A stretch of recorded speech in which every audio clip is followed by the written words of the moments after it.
Welcome to the Folktale Project. This is Dan Scholz. For the rest of the week, we're going to be working with another story that you probably know, perhaps from the Walt Disney Company as well. And this one does also have a, perhaps unfamiliar ending, but, my goodness, it is a lovely story. I've broken it into two parts, so today and Friday, we will be hearing all about Cinderella, or the Little Glass Slipper. Once there was a gentleman who married for his second wife the proudest and most haughty woman that was ever seen. She had, by a former husband, two daughters of her own humor, who were indeed exactly like her in all things. He had likewise, by another wife, a young daughter, but of unparalleled goodness and sweetness of temper, which she took from her mother, who was the best creature in the world. No sooner were the ceremonies of the wedding over, but the mother-in-law began to show herself in her true colors. She could not bear the good qualities of this pretty girl, and the less because they made her own daughters appear the more odious. She employed her in the meanest work of the house. She scoured the dishes, tables, etc., and scrubbed Madam's chamber, and those of Mrs. her daughters. She lay up in a sorry garret upon a wretched straw bed, while her sisters lay in fine rooms, with floors all inlaid, upon beds of the very newest fashion, and where they had looking-glasses so large that they might see themselves at their full length from head to foot. The poor girl bore all patiently, and dared not tell her father, who would have rattled her off, for his wife governed him entirely. When she had done her work, she used to go into the chimney-corner and sit down among cinders and ashes, which made her commonly be called Cinder-wench.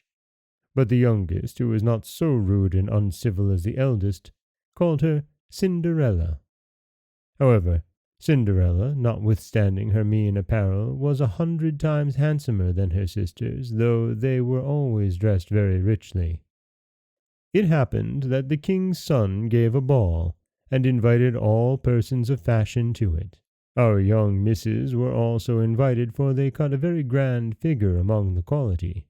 They were mightily delighted at this invitation, and wonderfully busy in choosing out such gowns, petticoats, and head-clothes as might become them. This was a new trouble for Cinderella, for it was she who ironed her sisters' linen and plaited their ruffles. They talked all day long of nothing but how they should be dressed. "For my part," said the eldest, "I will wear my red velvet suit with French trimming." "And I," said the youngest, "shall have my usual petticoat, but then, to make amends for that, I shall put on my gold-flowered manteau and my diamond stomacher, which is far from being the most ordinary one in the world." They sent for the best tire-woman they could get to make up their head-dresses and adjust their double pinners, and they had their red brushes and patches from Mademoiselle de la Poche. Cinderella was likewise called up to them to be consulted in all these matters, for she had excellent notions, and advised them always for the best, nay, and offered her services to dress their heads, which they were very willing she should do. As she was doing this, they said to her, "Cinderella, would you not be glad to go to the ball?" "Alas," said she, "you only jeer me. It is not for such as I am to go thither." "Thou art in the right of it," replied they. "It would make the people laugh to see a cinder-wench at a ball." Any one but Cinderella would have dressed their heads awry, but she was very good and dressed them perfectly well. They were almost 2 days without eating, so much were they transported with joy. They broke above a dozen laces in trying to be laced up close, and they might have a fine slender shape, and they were continually at their looking-glass. At last the happy day came. They went to court, and Cinderella followed them with her eyes as long as she could, and when she had lost sight of them she fell a-crying. Her godmother, who saw her all in tears, asked her what was the matter. "I wish I could. I wish I could." She was not able to speak the rest, being interrupted by her tears and sobbing. This godmother of hers, who was a fairy, said to her, Thou wishest thou couldst go to the ball, is it not so? Yes, cried Cinderella, with a great sigh. Well, said her godmother, be but a good girl, and I will contrive that thou shalt go. Then she took her into her chamber and said to her, Run into the garden, and bring me a pumpkin.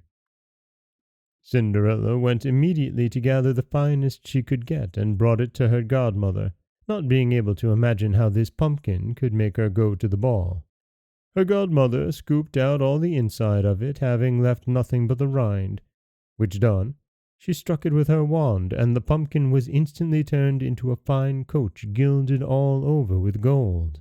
She then went to look into her mouse-trap, where she found 6 mice all alive, and ordered Cinderella to lift up a little the trap-door, when, giving each mouse as it went out a little tap with her wand, the mouse was at that moment turned into a fine horse, which altogether made a very fine set of 6 horses and a beautiful mouse-colored dapple-gray.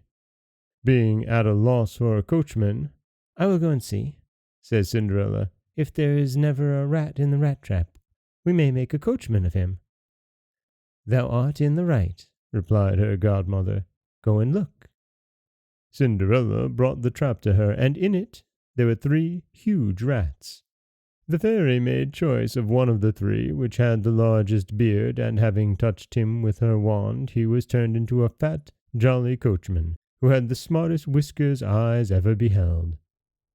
After that, she said to her, Go again into the garden, and you will find 6 lizards behind the watering pot. Bring them to me.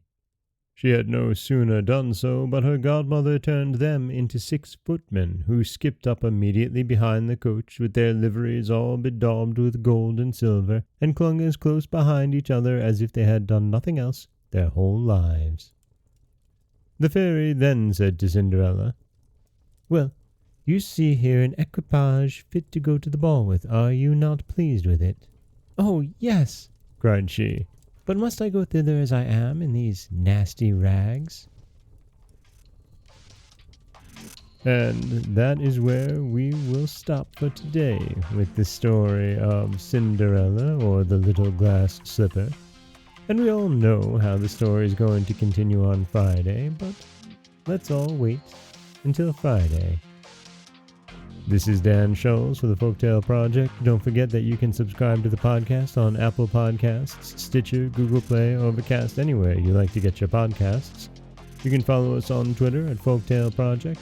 You can find us on Auto Radio, TuneIn Radio, iHeartRadio, Spotify, anywhere you'd like to listen.